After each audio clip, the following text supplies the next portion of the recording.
Hello! Aujourd'hui, on se retrouve pour une nouvelle vidéo. On va colorier ensemble. Et on va pas colorier dans n'importe quel tome de coloriage, puisque nous allons colorier ensemble dans le tome Disneyland Paris. Je sais que ce tome en effraie beaucoup. Il m'effraie aussi moi-même, mais je vous promets, ça va bien se passer. Sur mes réseaux, je vous ai demandé quelle illustration vous voudriez que l'on fasse ensemble lors de cette vidéo. Vous avez choisi, je m'exécute.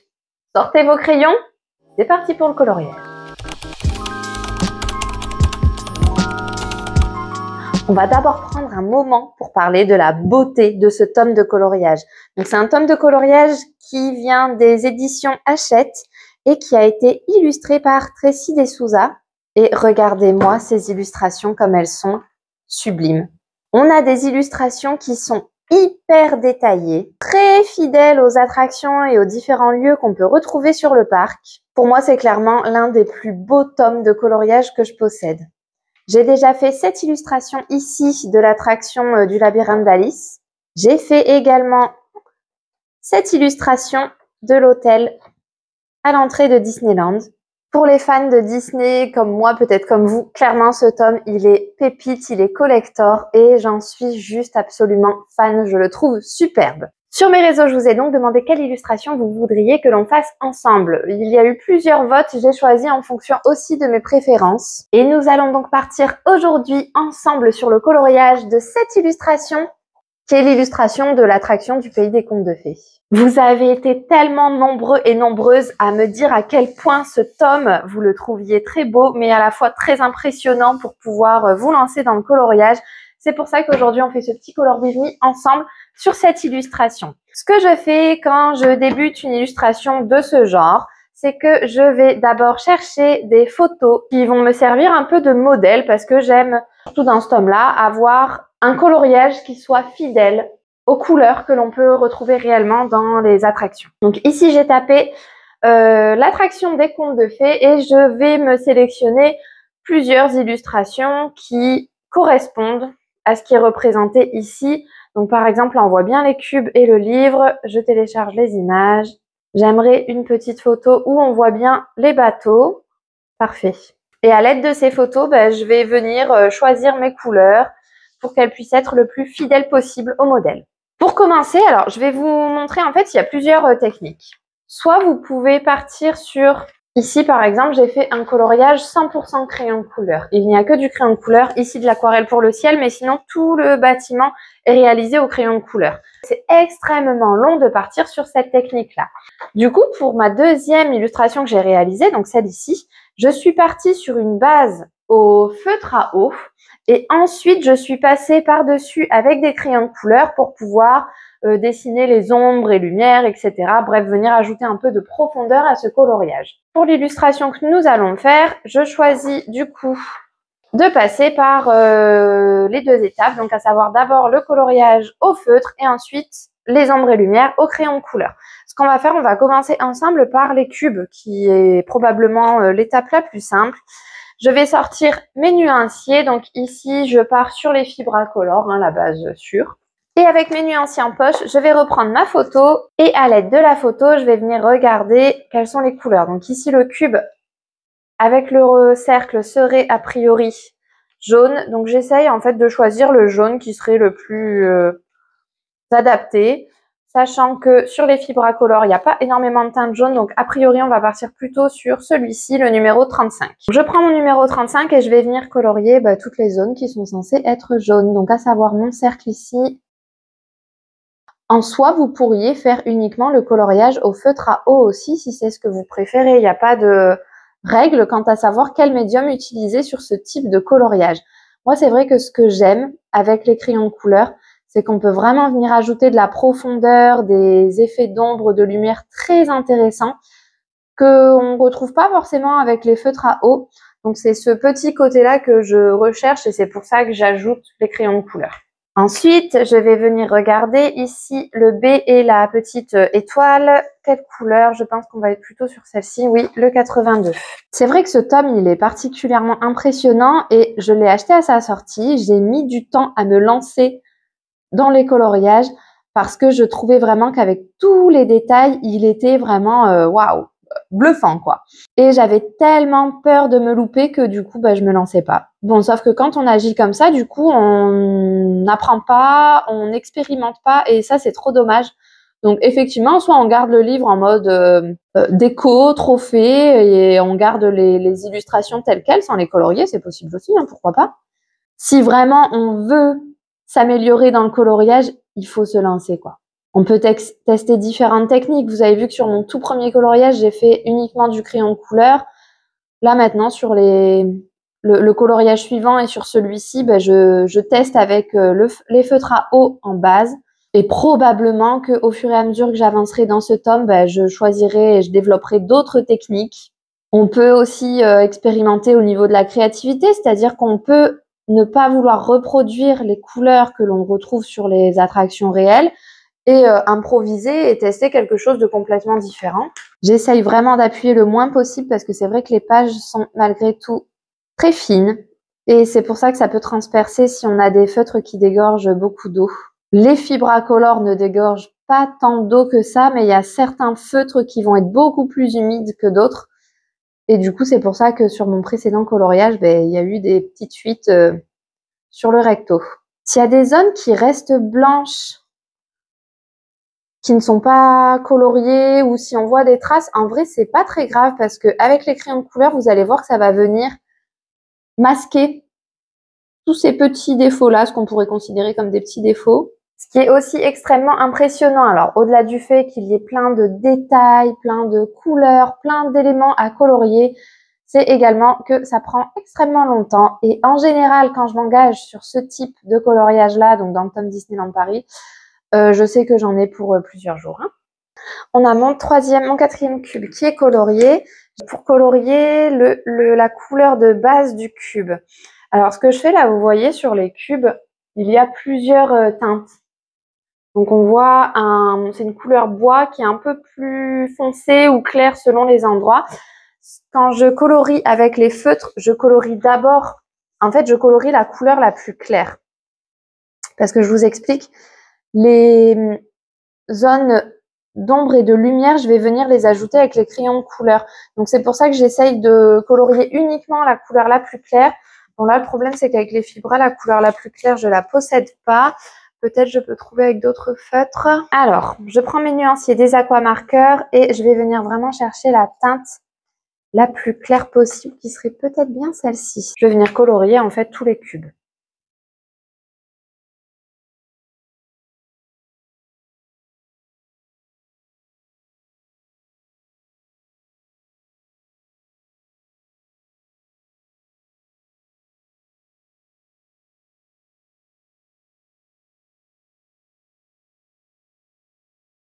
Je pense qu'on va pouvoir s'attaquer au livre. Non, ça c'est trop foncé. J'essaye vraiment de prendre une teinte qui soit la plus claire pour pouvoir ensuite faciliter le travail d'ombre et de lumière avec les crayons de couleur. Parce que si je prends une teinte trop sombre, j'aurai vraiment beaucoup de mal à reproduire les zones de lumière des différents éléments. Je suis curieuse de savoir si vous les utilisez encore, vos aquamarqueurs, si vous en possédez. Est-ce que vous les utilisez? Fut un temps, c'était vraiment the couleur, the feutre à avoir en vrai. Et moi, je les apprécie encore beaucoup. Alors, le problème, comme vous le voyez ici, c'est que les mines s'abîment. Et du coup, ça facilite pas le coloriage, la précision, etc. quoi. Mais en soi, je les trouve encore très bien.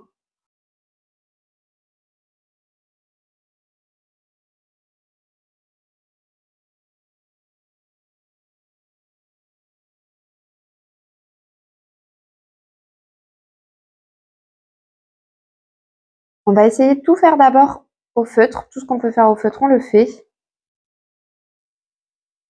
Comme ça permettra de voir aussi qu'un coloriage réalisé uniquement au feutre, c'est très bien également. On n'a pas besoin de se mettre la pression à utiliser un médium en particulier. J'ai choisi cette illustration-là parce que, au-delà du fait que j'aime beaucoup cet univers très coloré, c'est l'une des attractions à Disneyland que j'adore. Je sais qu'elle est pépère, elle crée pas des émotions de fou, mais je la trouve trop jolie, trop mignonne. Ah oui, ok. En fait, je pense que là, l'illustration, la photo que j'ai choisie comme modèle, c'est la photo de l'attraction depuis qu'elle a été réhabilitée. Ils ont fait quelques petits changements, notamment sur le livre, parce que je me disais, l'écriture, elle est pas tout à fait pareille, c'est bizarre. Et en fait, celle qui est sur le livre, c'est l'illustration qui représente l'attraction avant qu'elle ait été réhabilitée complètement.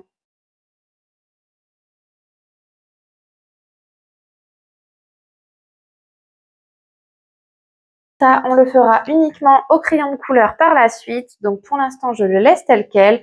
Il y a tellement de détails que je préfère pas m'aventurer au feutre. Bon, ça c'est ce qu'on a colorié en une demi-heure. On a l'impression de pas avoir fait beaucoup, mais en même temps, il y a plein de détails, etc. C'est pas si simple que ça. Maintenant, on va s'attaquer. J'aimerais faire le pont.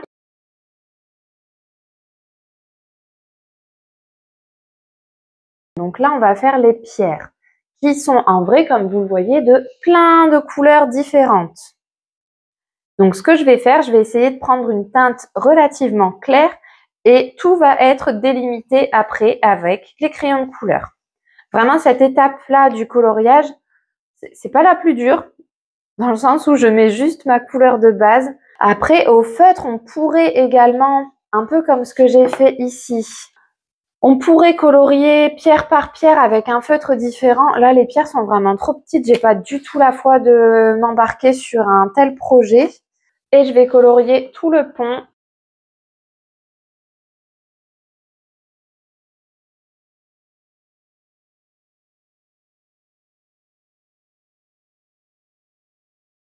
Alors, pour le bateau, j'avais pris en exemple celui-ci. Bon, la photo est très floue, c'est pas grave.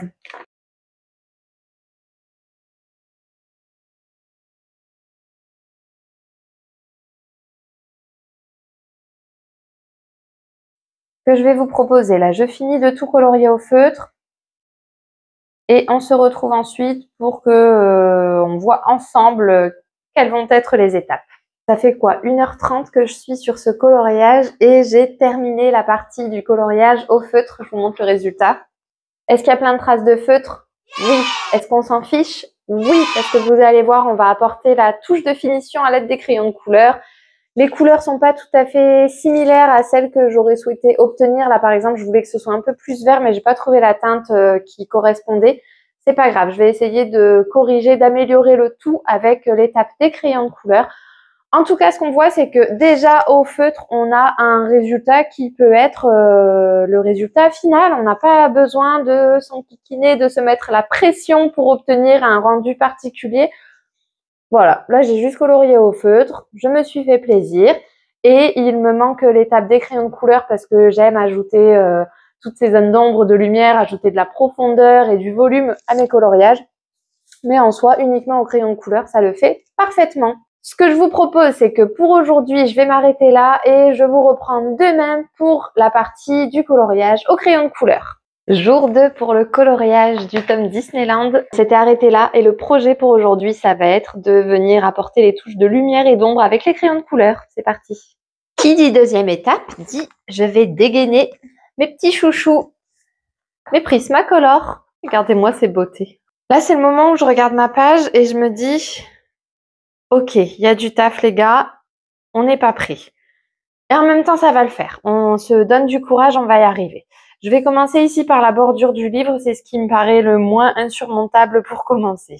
Ce que je fais, donc je prends mes petits nuanciers de mes prismas et avec mes nuanciers, je vais venir regarder quel est le prisma dont la couleur se rapproche le plus du livre. Clairement, ça va être celui-ci. Je vais regarder quelle teinte je vais prendre pour venir apporter une nuance plus claire. Donc a priori, je vais partir sur cette teinte-là. Et quelle teinte je vais prendre pour venir ajouter une nuance un peu plus foncée. Je m'assure que mes crayons soient tous taillés. Alors, je commence par venir colorier ma couleur de base. Donc, vous allez voir toutes les traces de crayon qu'on pouvait voir ici et là. Elles vont complètement s'estomper quand on passe dessus au crayon de couleur. J'appuie pas trop fort, hein, mais on voit déjà bien la couleur. Regardez la différence entre là où c'est colorié au crayon de couleur et là où c'est fait uniquement au feutre. Je trouve ça dingue. Je colorie pas trop fort parce qu'en fait, je veux pas que le papier soit complètement rempli puisque comme je vais venir ajouter mes zones d'ombre, il faut que je puisse rajouter encore de la couleur par-dessus.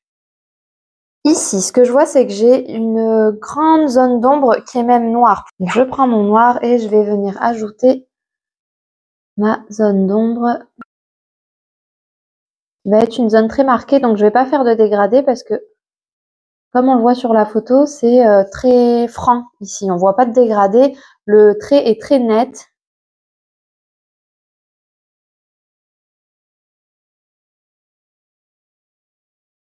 Je prends mon bleu foncé et je vais venir colorier par-dessous.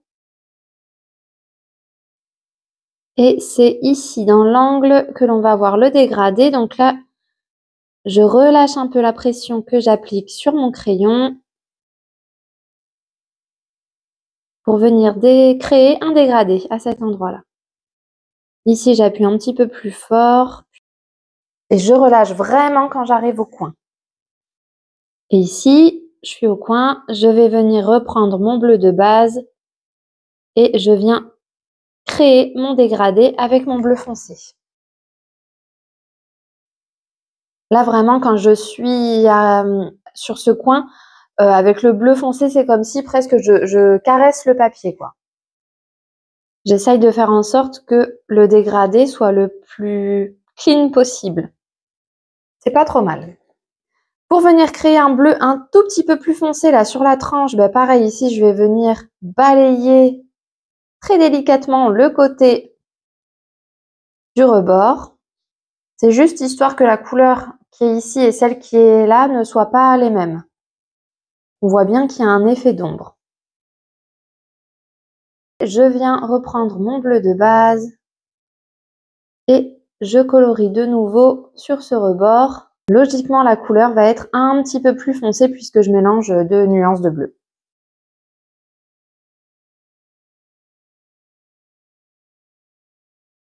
Je me demande, comme ici, alors la lumière, elle doit venir un peu d'en haut puisque mes ombres, elles sont là, elles sont vers le bas. Donc la lumière, elle vient d'en haut. Je me demande si ici, sur le haut, je rajouterai pas une petite touche de lumière. Et si c'est pas suffisant, je vais prendre un bleu plus clair. Je pense que je vais en prendre un plus clair parce que là, ça va pas beaucoup se voir.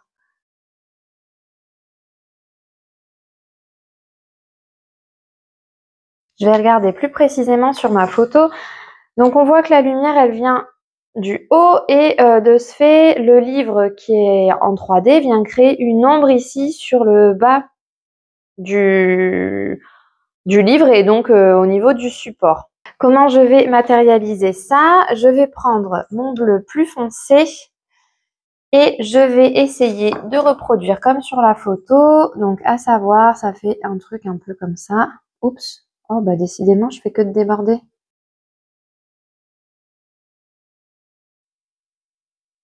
Là, j'appuie pas, c'est vraiment juste histoire de me donner une idée de où se trouve l'ombre. Hein. Voilà, en gros, ça devrait faire quelque chose comme ça.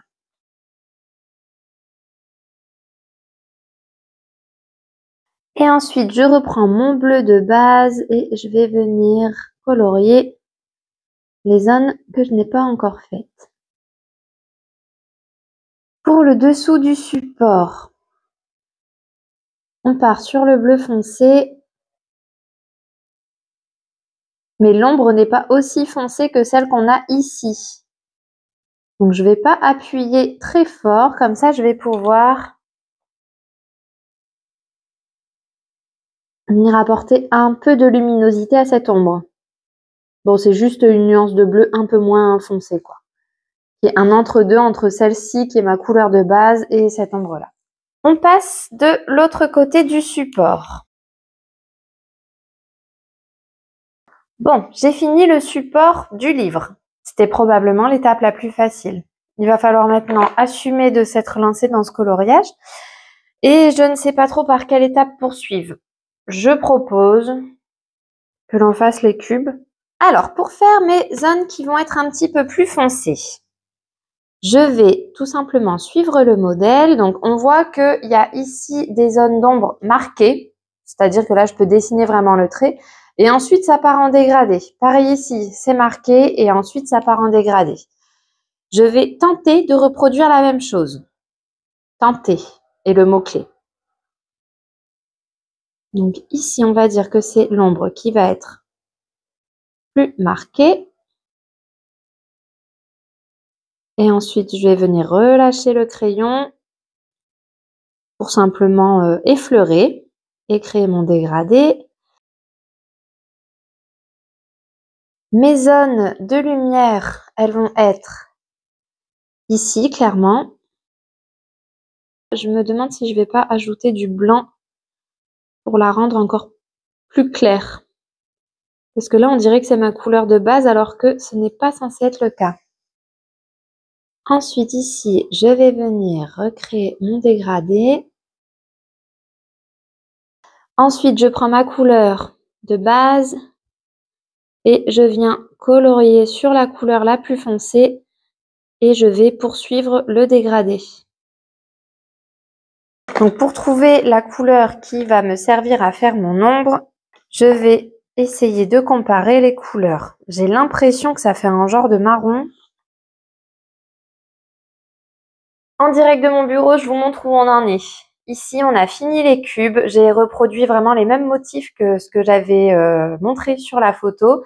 J'ai finalisé les petits trucs en métal là qui servent à maintenir le support du livre. Et là, je vais m'attaquer au livre et on se retrouve après.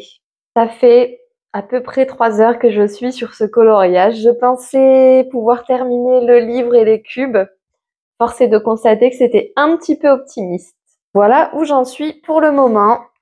C'est-à-dire que bon, les cubes sont finis. Le livre, les pages du livre et le support sont terminés. Le petit ruban ici aussi. Et puis, il me reste les écritures. Il me reste ici à colorier tout l'intérieur de l'illustration. Et tout le reste de cette illustration. Je n'ai bien sûr pas pu m'empêcher de revenir sur ce coloriage, histoire de terminer au moins le livre. Donc voilà ce que ça donne au niveau du livre. J'ai fini cette partie-là et ensuite je vais m'attaquer à toute cette partie-là. Je sais, j'ai dit que j'arrêtais aujourd'hui, mais en fait, j'arrive plus du tout à m'arrêter. C'est comme ça, je suis lancée, on ne m'arrête plus. Je voulais juste vous montrer comment je faisais les pierres avant de les terminer. Donc ce que je fais, c'est que j'ai 4 nuances d'un gris marronné et je viens d'abord mettre les zones d'ombre. Et en fait, après, je prends chaque couleur une à une en partant du coup de la plus foncée vers la plus claire qui sera sur le dessus parce que c'est là où la lumière se reflète. Et je voulais vous montrer parce que je trouve que la différence, elle est incroyable quand on regarde les pierres pour lesquelles j'ai déjà fait ce dégradé au crayon de couleur et celles pour lesquelles j'ai pas encore fait. Regardez un petit peu la différence entre ces pierres, ça n'a rien à voir quoi. J'aime trop ce processus, il est hyper long mais tellement satisfaisant, punaise. J'espère qu'à la fin le rendu sera quand même pas trop dégueu. Mais en tout cas, j'adore faire ce type de coloriage, je me régale, même si c'est extrêmement long. Allez, je termine les pierres et puis vraiment, j'essaye d'en finir pour aujourd'hui. Demain, avec ces mêmes couleurs, on va s'attaquer au pont. Jour 3 pour ce coloriage, journée pluvieuse, donc journée coloriage 100%. Pour vous montrer où j'en suis, donc j'ai colorié encore un petit peu hier soir. J'ai fini ici le petit muret, j'ai fait les herbes de ce petit muret et j'ai commencé à colorier la plateforme. Le projet aujourd'hui, ce serait de réussir à finir le pont, finir les bateaux et peut-être finir l'eau, je ne sais pas. Je voulais absolument terminer ce coloriage avant ce week-end. Ça me paraît être un projet un peu trop ambitieux, donc au moins le pont et les bateaux, on va dire. Pour faire ce pont, comme d'hab, je vais regarder par rapport à mon modèle. On voit que c'est une teinte qui est un peu similaire ici à mon petit muret. Et en même temps, il y a des nuances un peu plus grises. Donc, je vais faire ce petit muret en plusieurs couleurs. Je ne sais pas si j'ai la foi de colorier brique par brique. Mais en même temps, si c'est pas brique par brique, ça ressemblera pas tout à fait au modèle. On va le faire, je pense, avec deux types de gris différents. Il y a ici un gris que j'appelle gris français. Bon, je trouve que c'est un gris un peu marronné. Et ici, un gris qu'ils appellent, sur les Prismacolor, gris chaud. On va faire les dégradés avec ces différentes teintes.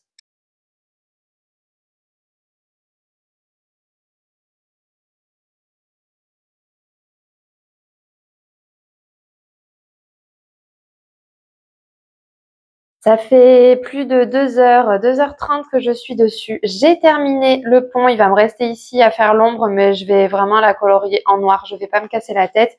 Ici aussi. J'ai donc fini toute cette partie-là. Franchement, je suis pas mécontente du rendu du pont. Ça a été un peu long de faire les pierres une par une, mais je trouve le rendu plutôt satisfaisant. J'aime bien aussi ici l'effet de pierre que l'on obtient sur l'arche du pont. Voilà, clairement, je n'aurai pas fini ce coloriage aujourd'hui. Je vais voir si cet après-midi, je m'y remets ou pas, parce que j'ai aussi d'autres choses à faire. Donc, je vais voir. Sinon, pour toute cette partie-là, avec le bateau, etc., je m'y attaquerai ce week-end ou en début de semaine prochaine. Jour 4 du coloriage de cette attraction. On en est toujours là, la plateforme est terminée. Je suis pas mécontente du rendu du pont et on va s'attaquer au bateau aujourd'hui. J'ai terminé ce bateau-là et j'ai commencé celui-ci. J'ai fait les barres en métal et j'ai commencé là les petits sièges. Je vous montre un peu comment je fais pour ces sièges. Bon, il n'y a rien de trop difficile à vrai dire. En fait, c'est un dégradé tout simple quoi. Basique. Donc je viens mettre mes zones d'ombre. Donc là, partant du principe que le soleil vient comme ça, mon ombre, je pars du principe qu'elle va ressembler un peu à ça. Voilà. Ensuite, je prends ma teinte intermédiaire. Souvent, je fais des dégradés avec 3 couleurs minimum pour que ça soit des dégradés qui soient les plus fluides possibles. Donc ici, avec ma teinte intermédiaire, je viens repasser sur ma couleur foncée et ensuite, je dépasse un peu sur la zone à colorier. Et enfin, la teinte la plus claire, c'est pareil, je l'utilise pour colorier sur les zones les zones d'ombre que je viens de colorier et ensuite pour terminer le siège. Ça ressemble pour le moment à rien, mais du coup, comme pour les autres dégradés que je vous ai montrés, il faut répéter cette opération de nombreuses fois avant que le papier soit saturé et ressemble un minimum à quelque chose.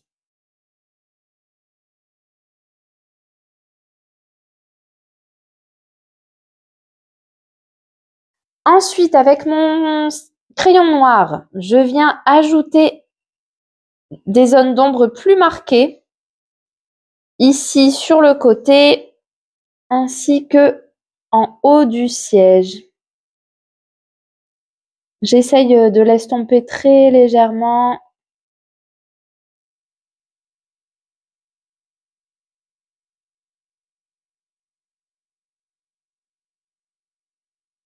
Avec mon blanc, je viens rajouter ici une touche de lumière.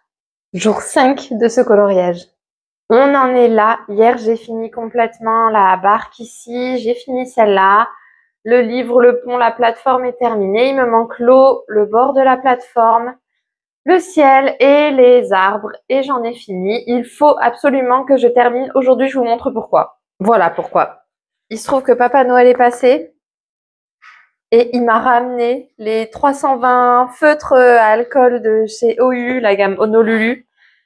J'ai très envie de faire le nuancier, mais je ne veux pas me lancer tant que j'ai pas fini mon coloriage, donc c'est ma motivation du jour. Bon, je crois bien que le challenge de terminer ce coloriage aujourd'hui a été réussi. Ça y est, il est fini.